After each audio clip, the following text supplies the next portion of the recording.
Quand j'étais enfant, j'avais un rêve. Pouvoir aller dans la tête des gens pour découvrir comment ils pensaient et surtout pourquoi ils agissaient comme ci ou comme ça. J'ai passé mon catéchisme à poser des questions avec un pasteur qui ne proposait jamais un sens fermé, mais qui ouvrait encore plus de pistes de réflexion. C'est ça pour moi l'Église.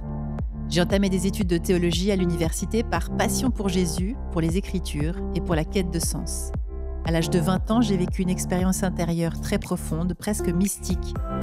Plus de 20 ans plus tard, après un master en théologie, des centaines de livres dévorés, des formations et d'innombrables personnes rencontrées ou accompagnées, je continue d'être émerveillée par les grands mystères de la vie. Plus j'en apprends sur Dieu et sur le Christ, et moins j'en sais, mais plus je le vis. Et paradoxalement, ces mystères qui semblent toujours nous échapper se dévoilent aussi autrement au fur et à mesure du chemin parcouru et des épreuves traversées. Ce podcast est proposé par Regard Protestant. Je m'appelle Caroline Acosta, je suis auteure, théologienne, comédienne, chanteuse, pasteur, maman, en recherche sur la voie de l'amour du Christ. Dans ce podcast, je partage tout simplement avec toi, une bonne fois pour toutes. Bienvenue! Bienvenue dans ce nouvel épisode du podcast où j'aimerais qu'on s'intéresse à la question de savoir comment Dieu agit encore dans notre vie. Et pour cela, aujourd'hui, j'aimerais vous raconter une histoire inédite que je n'ai quasiment jamais racontée jusqu'ici. Et si j'ai envie de le faire, c'est parce que je crois que le podcast s'y prête et parce que je sais que cette histoire, elle pourra certainement aider toutes les personnes qui se demandent comment et si Dieu intervient vraiment dans nos vies. Alors je vous préviens, c'est pas une histoire pour endormir les enfants ce soir. Tout a commencé le vendredi 13 mai 2016. Oui, un vendredi 13 déjà, ça ne s'invente pas. Il est bientôt 16h et je dois aller chercher ma fille de 5 ans qui va sortir de l'école. En fait, c'est drôle parce que je ne vais jamais chercher ma fille si tôt, mais là, c'est exceptionnel parce que ma tante est venue du Danemark en visite et on va l'accueillir à la maison en fin d'après-midi pour un apéritif festif. Je quitte donc mon immeuble, je remonte la rue en direction de l'établissement scolaire qui est à 40 mètres de chez moi et lorsque j'arrive tout en haut de la rue, j'ai 2 options. Soit je prends à droite comme d'habitude, soit je coupe en traversant la route, ce qui me fera gagner, allez quoi, 30 secondes. Eh bien, contrairement à mon habitude encore, je choisis la deuxième option et je traverse. Et c'est là que tout d'un coup, un violent coup de feu éclate dans la rue. Je dis coup de feu, mais en vérité, sur le moment, je ne sais pas du tout encore de quoi il s'agit vraiment, mais instinctivement, quelque chose en moi sait. Il faut dire qu'à cette époque-là, nous avons encore toutes et tous en tête les terribles attentats terroristes du 13 novembre 2015 à Paris. Alors j'avoue que c'est la première chose qui me vient tout de suite en tête, c'est me cacher derrière une camionnette blanche et réfléchir vite à une stratégie pour courir aussi loin que possible et me mettre aux abris. Mais en même temps, je pense à ma fille qui est dans l'école à quelques mètres de là. Tout le monde autour de moi est parti en courant et ça crie. Un deuxième coup de feu retentit alors. Et le son me permet à ce moment-là d'identifier que oui, le tireur doit être juste de l'autre côté de la rue. Exactement là où j'aurais dû me trouver si j'avais pas décidé de traverser juste avant. Merci mon Dieu. Maintenant, je suis en train de me dire que je dois regarder où il est positionné exactement pour savoir par où je vais pouvoir m'échapper juste après. Alors je me relève derrière cette camionnette qui me protège et je regarde à travers la fenêtre et c'est là que je le vois. Un homme ordinaire d'une 50aine d'années avec un revolver. Il ne bouge pas vraiment en fait, il a l'air de regarder vers le bas, probablement vers sa victime. Et c'est alors que je vois l'homme diriger l'arme contre lui et je comprends tout de suite ce qui va se passer. Je me baisse immédiatement à nouveau derrière la camionnette. Un dernier tir, et puis c'est le silence, assourdissant. Je ne sais pas comment l'expliquer, mais à ce moment-là, je sais qu'il est mort. Je ne le sais pas intellectuellement, mais je dois le savoir parce que pour une raison inexpliquée et totalement irrationnelle, au lieu de partir en courant, je quitte ma cachette et je fais face à la scène. J'ai pas peur, je ne sais pas comment, mais je sais que c'est fini. Je vois l'homme étalé par terre, d'un côté du trottoir en sang, et surtout je vois une femme allongée par terre, mais qui semble encore bouger. En fait, elle est vivante. Et je dis à qui peut l'entendre, elle est vivante. Et comme poussée par l'instinct, sans réfléchir, je traverse tout de suite la rue pour la rejoindre, et je me mets à genoux à côté d'elle, et je la couche sur le côté, comme j'ai bien appris à le faire au cours des Samaritains quand j'étais jeune. Je suis très vite rejointe par 2 hommes, et nous sommes tous les 3 autour d'elle. D'autres autour de nous se sont occupés d'appeler les secours. J'essaie de parler à la femme. Je lui dis que l'ambulance va arriver, qu'elle va s'en sortir. Je lui caresse le dos et la main. L'un des 2 hommes lui tient la tête. Elle ne peut pas parler, elle respire avec difficulté et je vois bien qu'elle souffre. On ne peut rien faire d'autre qu'être là, avec ce sang qui coule de ses blessures. Je me souviens avoir demandé à l'un des messieurs qui était là si elle allait s'en sortir parce que je crois qu'il avait vaguement dit qu'il était médecin. Et il me répond non avec la tête. Alors je demande en larmes, est-ce que vous croyez en Dieu?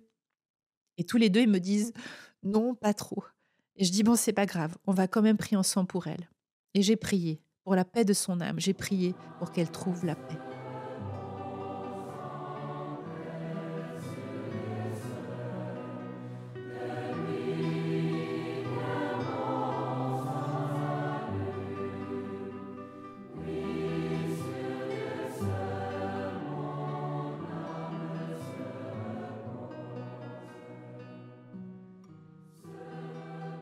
La suite, je dois avouer, c'est un peu plus vague. Je me souviens avoir entendu des sirènes qui s'approchent, les ambulances, et puis je me souviens du long râle de la femme.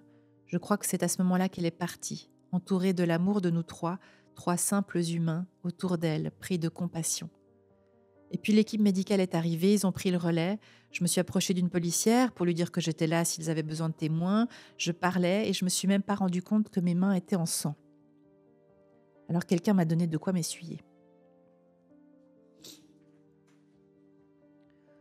La policière a pris mes coordonnées, je crois. Elle m'a dit d'aller dans l'école pour rejoindre la cellule psychologique. Cette partie, elle est un peu confuse dans ma tête, mais ce que je me souviens surtout, c'est qu'à ce moment-là, c'est comme si ma conscience revenait et je me dis « ma fille, je dois aller chercher ma fille ». C'est bizarre, hein. C'est vraiment comme si une force invisible, que moi j'appellerais Dieu, s'était emparée de moi pendant tout ce moment.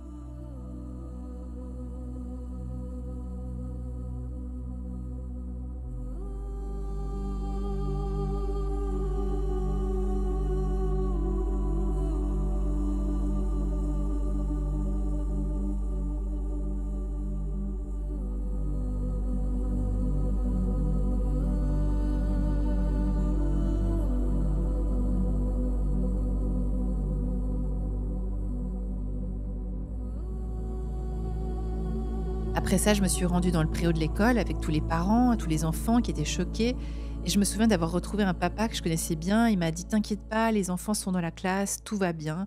Et il m'a proposé de rejoindre plutôt la cellule psychologique pour que je puisse déposer ce que je venais de vivre.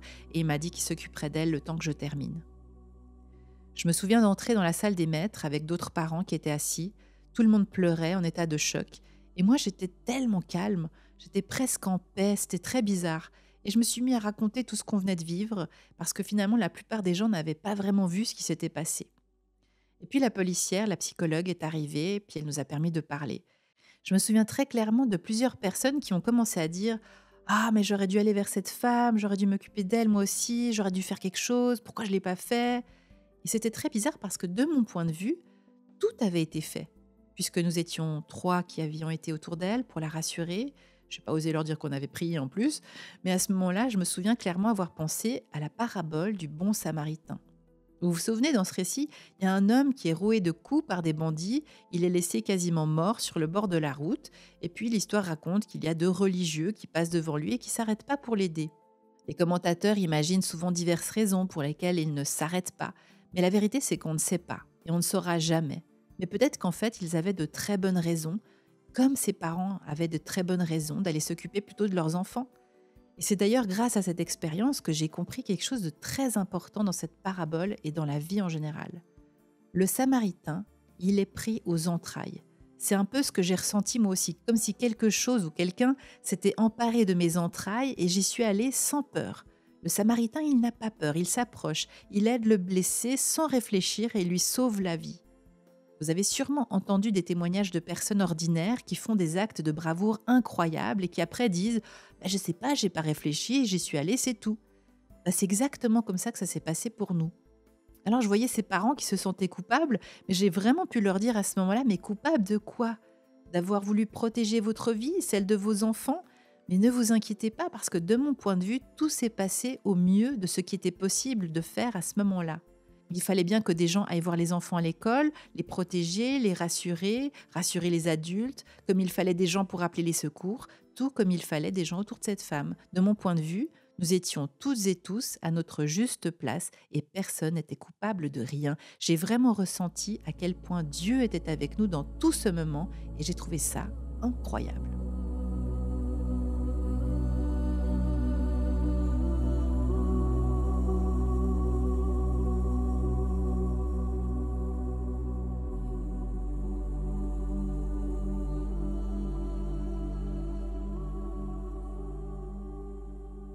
Mais l'histoire ne s'arrête pas là. Parce qu'après ce temps d'échange avec les parents, je me sens assez bien et je vais donc récupérer ma fille pour rentrer à la maison. Nous quittons l'école et non seulement le jour a commencé à décliner, mais il a commencé à pleuvoir. Nous marchons ensemble, main dans la main, et nous parlons de tout ce qui s'est passé. Et soudain, une femme vient à notre rencontre sur le chemin et elle a un immense parapluie tout coloré. Je ne sais pas pourquoi, mais j'ai l'impression qu'elle vient sur nous. Mon regard croise le sien au moment où mes larmes coulent sur mon visage et elle m'arrête et elle me demande « Ça va, madame ?» Et là, je ne sais pas pourquoi, mais je me mets à tout lui raconter spontanément, un peu au mode des disciples d'Emmaüs. « Mais vous ne savez pas ce qui vient de se passer ?» Et cette femme m'écoute et tout d'un coup, elle est toute émue à son tour et elle me dit « Mais vous savez, c'est incroyable. Moi aussi, j'ai un jeune qui est décédé dans mes bras il y a quelques années lors des fêtes de Genève. C'est fou. » Alors on partage cet instant comme un secret ultime de la vie et nous nous sentons si proches alors que je ne sais même pas qui c'est. Elle me dit juste que ça va aller et que cette femme a eu beaucoup de chance que je sois là près d'elle. On se quitte et en repartant, je sens comme une sorte de chaleur, comme quelque chose d'inexplicable. Et je ne sais pas pourquoi, mais j'ai besoin tout de suite de me retourner pour la voir. Et je vous promets que c'est vrai parce que je sais que personne ne peut me croire. Mais elle avait littéralement disparu. En quelques secondes, dans une rue où il est impossible de se cacher, elle n'était plus là. Elle avait disparu et ma fille est témoin avec moi. Je me souviens de vraiment regarder partout. Elle avait disparu.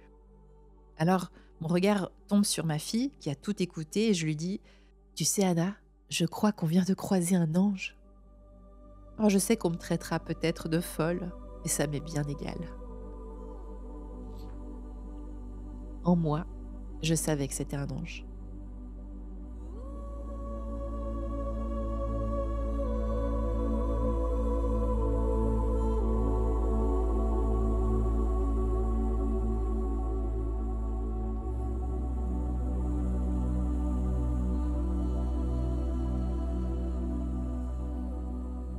Mais l'histoire ne s'arrête pas encore là.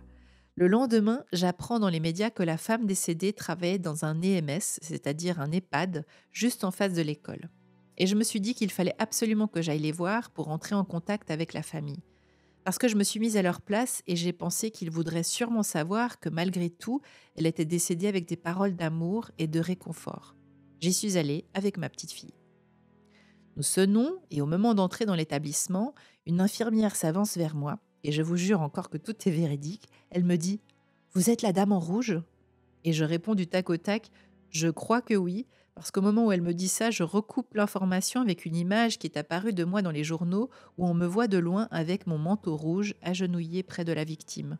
La femme me dit « Je vous ai vu dans le journal et j'ai prié le ciel pour que vous veniez. » Est-ce que vous comprenez maintenant pourquoi il m'est impossible de ne pas croire en Dieu avec tout ça? Ça me donne des frissons. Alors cette dame nous fait donc entrer et je lui raconte tout ce qui s'est passé et je vois qu'elle est très émue parce que la victime était une infirmière très aimée de toutes et tous et son désarroi et la peine sont immenses. Notre partage est fort, puissant et un peu guérissant, je le crois. J'apprends alors que c'est son mari, ou plutôt son futur ex-mari qui l'a assassiné. On n'est pas encore en 2018, on n'a pas encore vécu #MeToo, alors on parle encore de crime passionnel. Mais aujourd'hui, il faut le nommer comme il se doit. C'était un féminicide. Qu'un jour tout s'arrête, fini les promesses qui tournent dans ma tête. Faut que tu me laisses. Qu'un jour tout s'arrête, fini les promesses. Si je vous dis encore la vérité, cette histoire est loin d'être terminée. Elle est tellement longue et tellement improbable, il me faudrait probablement encore 1 heure de podcast pour en parler. Mais je vais résumer la fin.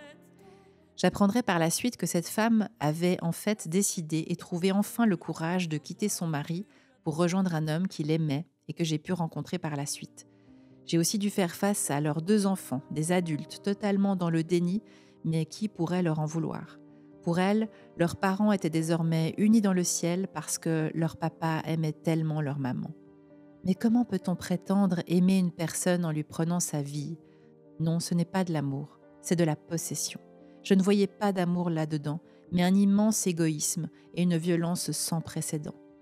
C'est finalement un collègue qui a conduit les funérailles avec un prêtre, des funérailles communes selon les vœux de la famille. Et si j'ai accepté d'y être présente dans ma robe pastorale, c'était uniquement pour cette femme, pour l'accompagner jusqu'au bout, pour lui dire que je l'avais entendue et qu'elle était bien une victime. J'étais là pour elle, dans le secret du cœur et de la prière, comme lors de son dernier souffle.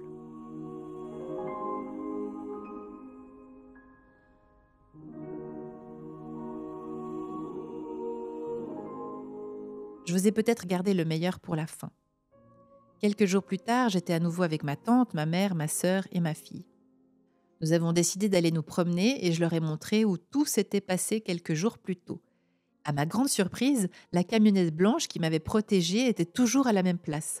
Et quand j'ai regardé à l'intérieur pour leur montrer comment j'avais regardé par la vitre pour voir le tireur, savez-vous ce que j'ai vu ? Un chapelet de prière qui pendait avec une croix sur le rétroviseur. Et alors, j'ai cru. Oui, j'ai senti que le Christ m'avait guidée tout au long de cette histoire et que j'avais été certainement l'instrument de son amour. Et cette histoire n'a fait que renforcer ma foi et me rappeler qu'il suffit sans doute d'ouvrir les yeux de son cœur, de faire confiance, et alors oui, vous verrez Dieu à l'œuvre, partout. Alléluia. Si ce podcast t'a plu, n'hésite pas à le partager avec tes amis et à nous laisser 5 étoiles sur l'application. Ce podcast est proposé par Regard Protestant. Tu peux aussi m'écrire en t'inscrivant sur mon site www.carolina-costa.com. À bientôt et souviens-toi, tu es aimé, tu es béni par le Dieu de tout amour en Jésus-Christ. Amen.